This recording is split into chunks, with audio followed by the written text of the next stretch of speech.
title of my message is from the statement where he says, "Behold my hands." It's the same way of saying, "Look at my hands. Look at my hands." We see many attitudes and troubles that Thomas struggled through that brings us right into this modern age. Modern man thinks that they have divorced themselves from the God that made us.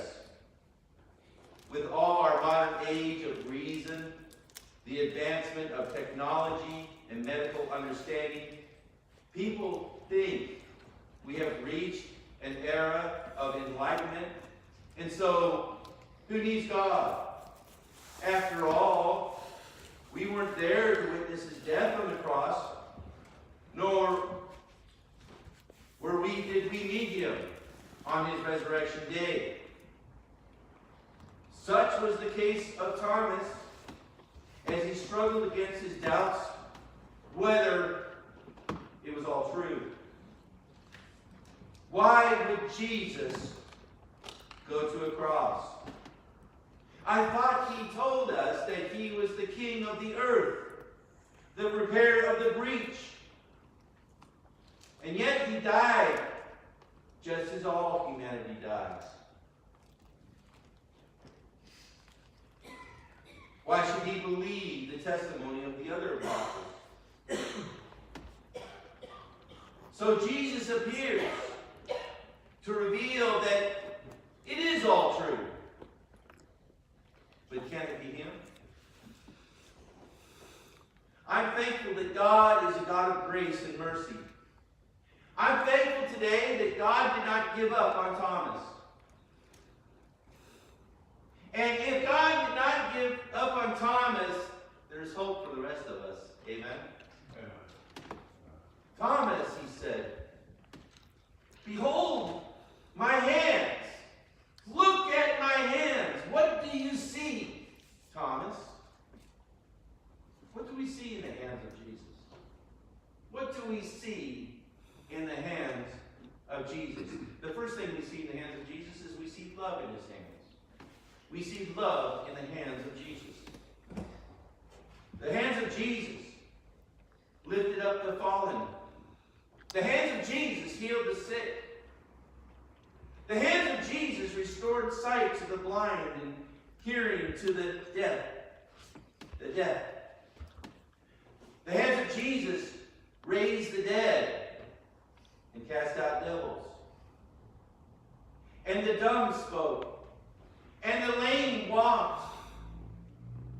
There is love in his hands as he stretched them out to receive the nails of Calvary.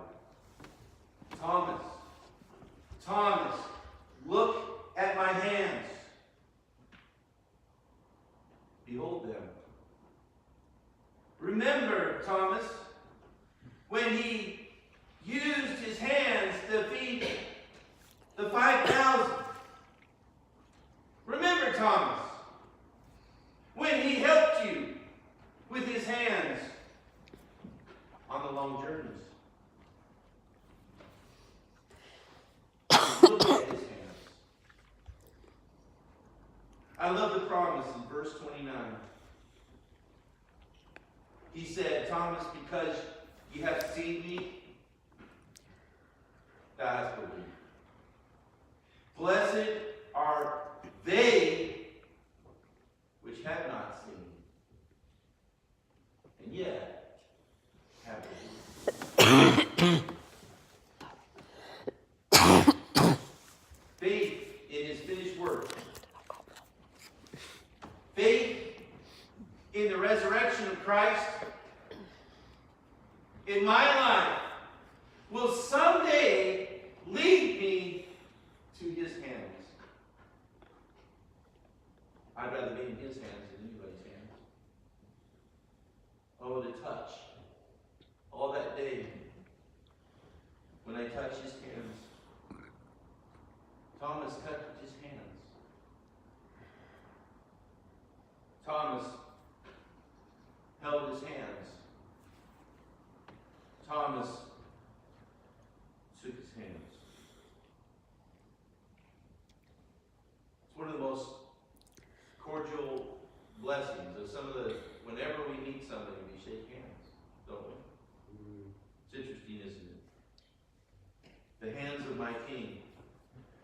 to understand his love, to understand his guidance and care. I want no other. Give me Jesus. Thomas, look at my hands. What do you see? What do you see with the hands of Jesus? See that love. For God so loved the world, that he gave his only begotten Son, that whosoever believeth on him should not perish, but have everlasting life. We see love in his hands, don't we? We see restoration in his hands too. We see the roughness and strength in his hands. These are not hands of a man who is raised in refinement. No, not at all. These are the hands of a man who used his hands to build tables, chairs, repair and build houses and rooms, fences, stables, equipment. We see calluses and scars on his hands as we look at them. Years before he went to the cross, Thomas remembered how Jesus used his hands to teach, to pray. Remember how he would raise his hands, Thomas, to praise his Father. Remember that? Remember how he used his hands as he stood before his enemies? And they bound him and took him away. There was no need to bind him. There was no need to bind those hands. He was willing to be taken away. He said, "This is your hour and the power of darkness." And he was given into their hands. And then he said, "Why should I not drink from the cup that my Father has given me?" He gave his hands to his enemy. And the reason why he gave his hands to the enemy was to restore believers to him, to himself. That's the purpose. I'm so thankful that not only do I see hands of love in the hands of Jesus, but I also see hands of restoration. As Isaiah 58 verse 12 so wonderfully says, "And they shall be of thee, shall build the old waste places. Thou shalt raise up the foundations of many generations, and thou shalt be called the repairer of the breach, the restorer of paths to dwell in." I'm so thankful that not only did his hands restore mankind to salvation, but his hands will rebuild the earth. Oh, someday, the desert will bloom like a rose. Someday there will be a great mountain, and men and women and people will flow up into it, and the knowledge of God will be as much as the seas of the world.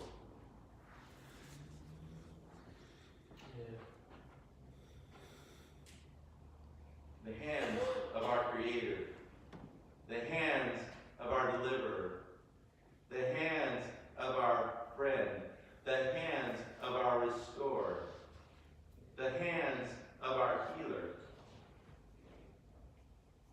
the hands of grace, the hands of forgiveness, the hands that hug,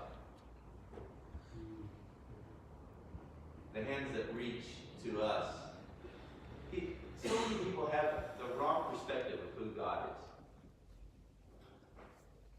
They think God's chasing them with a whistle and he's got a checkered hat on. And that's not God. Oh, God will bring judgment to mankind, but God runs after people. He runs and he says, oh, please, would you come back? Would you come back?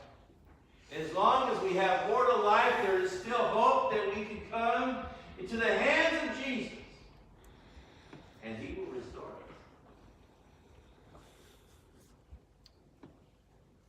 But not only do we see love and restoration, but we say identification. I believe that's what he's saying with Thomas. He's saying, look, Thomas, look at my hands. There's something there that you will notice in the hands of Jesus. And I believe there's still there. In heaven above. That as our loved ones and friends pass over to the other side and they see the blessed Savior, they see one important aspect in his hands. They see where the nails went. That's what they see. Isaiah once again tells us, can a woman forget her sucking child? Or a baby child? Can she forget that child? No. No, she cannot. That she should not have compassion on the son of her womb? Yea, they may forget. Yet will I not forget thee. Behold, or look, I have graven thee upon the palms of my hands. Thy walls are continually before me. He says, I have graven you. I have graven you. That's me, that's you, that's us. He has identified so much. He has literally graven you upon the palms of his hands. And when he allowed those hands to reach out and be nailed to that cross, he was identifying with you and with me and with the whole world. Even the Roman who took the hammer and nailed those nails into his hand, he was identifying with him. And with Pontius Pilate, and with the Sanhedrin, and with all the people of the world. He was identifying with mankind. With you. He will never forget you. Thomas, look. Look at his hands, Thomas. His hands have been forever pierced as a testimony of his sacrifice. Thomas, he cares for you. And when we talk about Thomas, we talk about everyone. For I believe that probably all the people, perhaps maybe he identifies with us the most. Amen. You ever doubt? Does God love me truly? Is God there? And God says, I'm here, Dave. I heard you. And I'm here. Now look at my hands. And you'll see something. I've identified with you. I so much love you. I want you with me forever. You see, he cares for you. Put your finger in the holes left by the nails.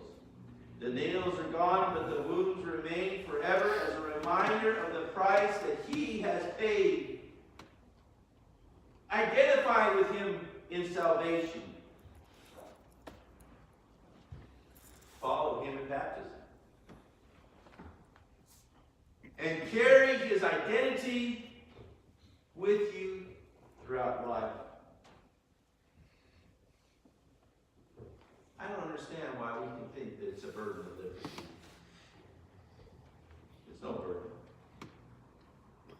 It's an untold blessing that goes on and on until we watch his beautiful hands fashion new heavens and a new earth. And his hands dry the sorrow and suffering. They take the hands of Jesus and walks up to that person who's crying and sorrowing and takes the hands and wipes away the tears. Why should we not want to carry his identity with us? If you're here and you've never trusted Christ as your personal Savior, you cannot. You cannot carry your identity with him because you've got to be identified with him. In salvation, you need to trust him as your own. I believe most of us have already done that. Perhaps all of us have. It's the greatest and the most glorious decision you could ever make when you accept Jesus and you identify with him. You identify with what he did for you on Calvary. But after that,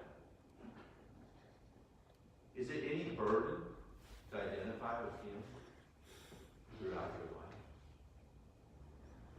The one who really cares about you. Why walk away? I love Thomas's reaction. And I believe when he said, "My Lord and my God," I don't believe he just said, "My Lord and my God." I believe he probably got on his face and he said, "My Lord and my God." Probably like that. He believed.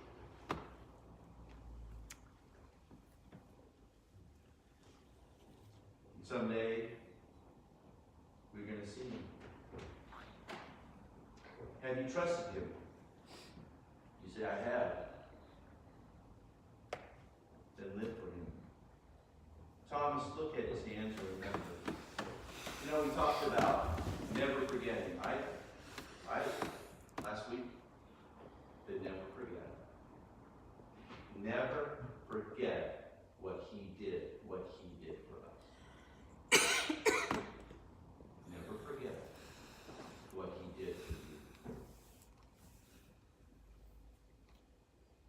Live for him forever. The rest of your life. Give him your life. Just say, "Lord, here you go. Here's my life." I love that hymn, "Take my life and let it be ever consecrated, Lord, to thee." Take my life. Take my life. Just take it. It's fine. It's what I have. I give it to you. Because he has already identified with you and me. Look at his hands. Forget everything else. Forget, I know there are people here, you've gone through difficulties, you've gone through burdens, you've gone through troubles, you've gone through trials, you've gone through heartaches, you've been persecuted, maybe you've been abused. Maybe you've gone through that, and it's terrible, and I hate it. And people come to me in my office and they tell me the stories, and it's terrible, and I don't like it. And I wish I was there to stop it. But God wants to heal you from all that. If you just look to him. If you would just look to him, he'll heal you from anything. He'll heal you from any... listen, I was talking to this man the other day. I said, see, God wants to... he's going to heal you physically. I don't know how he's going to do it. He's going to do that. But you know what? There's more than physical healing in the life of a person. There's emotional healing. Isn't there? Yeah. There are inner scars that need healing. You're hurt. You're destitute. Nobody knows it but you. But Christ can take care of it. Yeah. If you just look to him. Just look at his hands and realize what he's done for you. And he will heal you. He'll make it right. Let's be forever grateful. Let's never forget. Let's not take him for granted or be weary of him.